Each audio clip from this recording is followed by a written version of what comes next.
So most of the stories we tell you about here on New York One are about others, but this one is personal for me because it is about my dad. And I hope by sharing it with all of you, I might help some of you watching.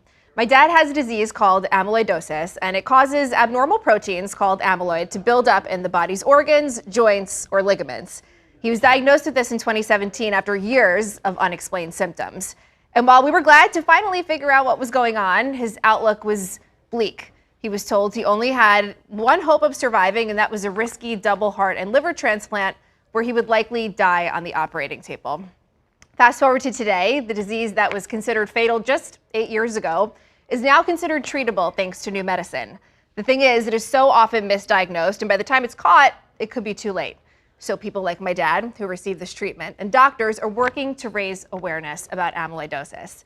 And my dad is actually in the studio now with his doctor, Dr. Moore from New York Presbyterian. Thank you so much for being here. Dad, I know how much you went through, how you were so determined to figure out what was wrong with you. To be honest, so many tests came back saying that you were fine that Mom and I kind of thought maybe you were making all of this up. Yeah. Talk about what that was like going through that. It was just living with it every day. I was used to jog and get up. I was a lion, and every day I'd feel a little crappier, and I started losing weight, probably a pound every month.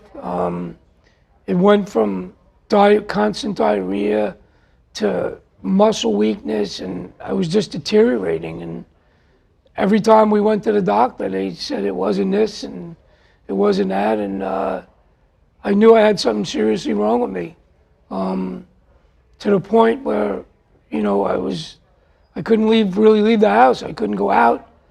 Anytime I ate anything, I just had diarrhea. I was down to 113 pounds, lost 7 teeth. And when I got the diagnosis, it was not good.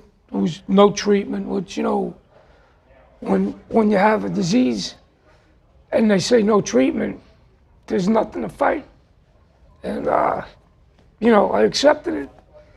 But wouldn't you know it, I met this man, and it was the first breath of hope that I had, Yeah. And Dr. Moore, talk about, just how groundbreaking in 8 years, the fact that we heard this and now my dad is still here today, and hopefully other people can be here for longer too. The problem is just figuring out what it is. People often think they have a heart condition, they don't know to ask for it. Why is it so misdiagnosed? Yeah, well, your dad's a great guy, and he is a lion in everything, including his persistence in getting to the bottom of things. Unfortunately, it's a disorder that's characterized by a lot of very non-specific symptoms. People complain of fatigue, effort intolerance. They could have, as your dad had, some what we call autonomic dysfunction, where your bowel habits are off or your blood pressure is labile. Often patients have things like carpal tunnel syndrome as a predictor, and so doctors are kind of struggling to put all these things together. So we always encourage doctors, when there's a case that you can't explain, put on the list in the differential amyloid. Think that this could be amyloid, because once you click on that, it's very simple to figure it out and make a diagnosis. Yeah, and talk about now the treatment that is available, no longer a death sentence. It's so important to get it early. What can be done if you do get that diagnosis? Yeah, well, as you said, just in literally 5-10 years, we now have 3 FDA-approved therapies.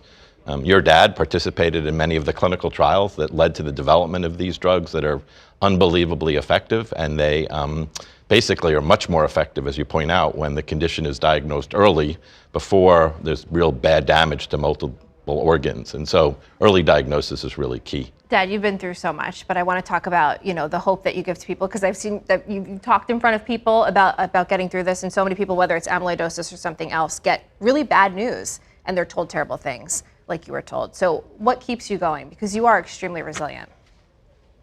Just the fact to live. After 3 years of going to the doctors and not knowing what I had, and finally having a treatment, that you can fight, and, I look at the things that I can do and not the things that I can't do anymore. I'm not what I was.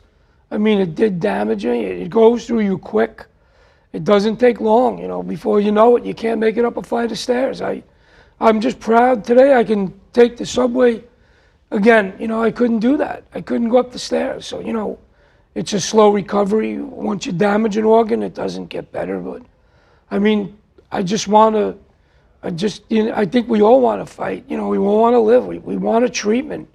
We're raised, when you get something, you take a pill, you do this. And the fact that we have this today, doctors like Dr. Mora, and all the research, the people that I met, the places that this disease has taken me, the scientists, the drug companies, it's like a Netflix movie. I cannot believe it happened to me. I can't. This happens to other people. It didn't happen to me. I was wasting away, talking to your dentist about, should I get false teeth because I'm fatal and my teeth are falling out. What should I do? To live through that, I suffer from post-traumatic stress. It was there, it was real. And as you know, you were there with me. So, I'm here today. And look at us now. Yeah. So.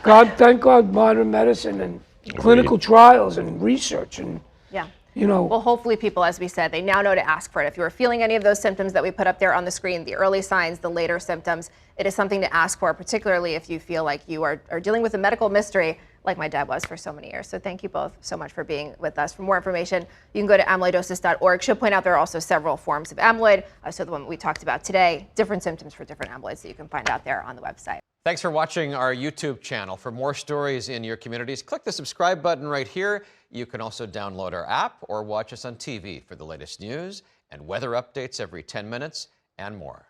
We'll see you then.